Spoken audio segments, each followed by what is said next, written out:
Moi, j'avais envie de faire un conte de fées parce que je venais de finir une pièce très très abstraite et j'aime bien changer, parfois faire très abstrait et parfois faire des choses plus populaires. Et j'ai commencé à réfléchir à un conte de fées et j'ai trouvé que Blanche-Neige était un conte qui était très moderne aujourd'hui parce qu'avec les progrès de la science, de la médecine et de la diététique, même de la chirurgie esthétique, aujourd'hui on peut vivre plus longtemps en restant jeune. Et ça veut dire qu'aujourd'hui on peut être confronté à un problème entre une mère qui peut être assez âgée, 40 ans, 50 ans, et une fille de 18 ans, qui ont toutes les deux une sorte de compétition de séduction et par rapport à la vie même. Et je trouvais qu'on est vraiment dans la période du complexe de Blanche-Neige à notre époque. Et c'est pourquoi je trouve que c'est un conte très très moderne, parce qu'il évoque cette question de la jalousie de la mère face à la fille. Un peu comme on dit le complexe d'Oedipe, mais là c'est le complexe de Blanche-Neige. Voilà. Donc j'ai eu envie de faire ce ballet et de le travailler à cause de cette modernité que je trouve dans le conte des frères Grimm.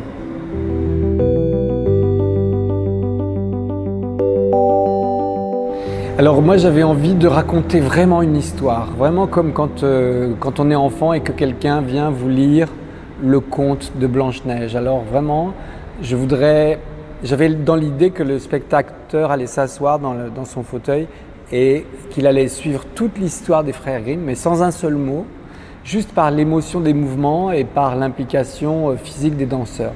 Sans pantomime, mais avec une exigence chorégraphique extrêmement pointue.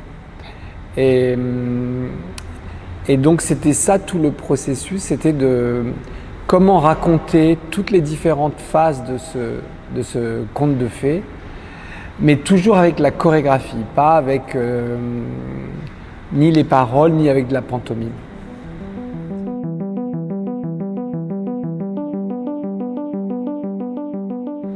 Je crois que une chose que j'ai appris, c'est que chaque nouveau projet est particulier et que donc, pour moi, j'essaye d'être vraiment comme si j'avais jamais rien fait et d'être à la fois naïf et émerveillé par ma thématique et par le nouveau projet. Et donc, je crois que ce que j'essaye de garder, c'est cette fraîcheur-là.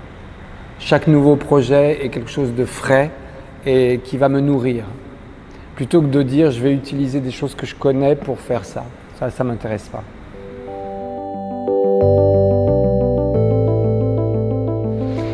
Je sais pas parce que on dit que j'ai des styles différents. Je peux faire des travaux parfois très abstraits, sur de la musique de John Cage par exemple, avec pas de costume, pas de décor, pas de lumière, juste vraiment la performance des corps, avec une écriture chorégraphique très très acérée. Et puis, comme je vous ai dit tout à l'heure, j'aime bien aussi parfois faire des choses plus narratives, avec une dramaturgie parfois inspirée des contes de fées ou bien inspirée de thèmes d'histoire en fait. Et donc ça c'est vraiment deux choses différentes et je me sens très schizophrène avec tout ça. Je pense souvent, je considère un peu mon travail comme, je compare avec la science par exemple.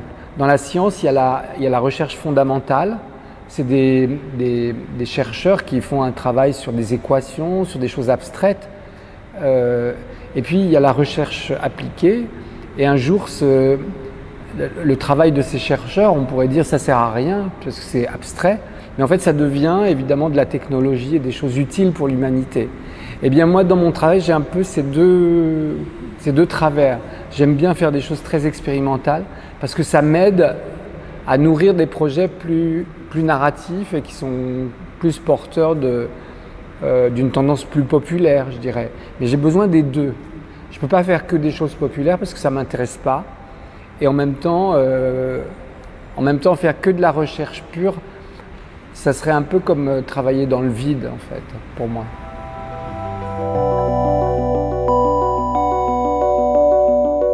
crois que ce qui est important, c'est d'essayer de faire passer quelque chose, d'être un peu un trait d'union entre l'époque et puis les contemporains, les gens avec qui on vit. Essayer de partager quelque chose avec à la fois les gens qu'on aime, mais aussi les gens qu'on ne connaît pas. Essayer de leur donner une vision du monde telle qu'on la voit. Je crois que c'est ça, être un artiste, c'est essayer de partager ça.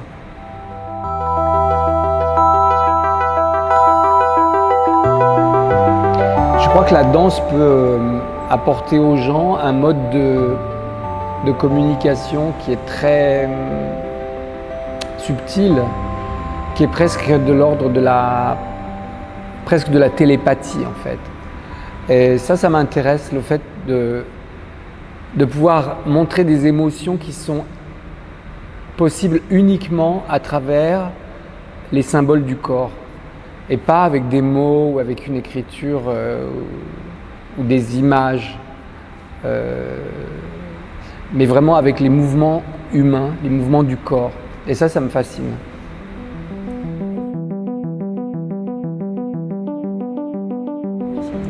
Je crois que ce qui est important dans les festivals, c'est la confrontation et la rencontre avec d'autres artistes.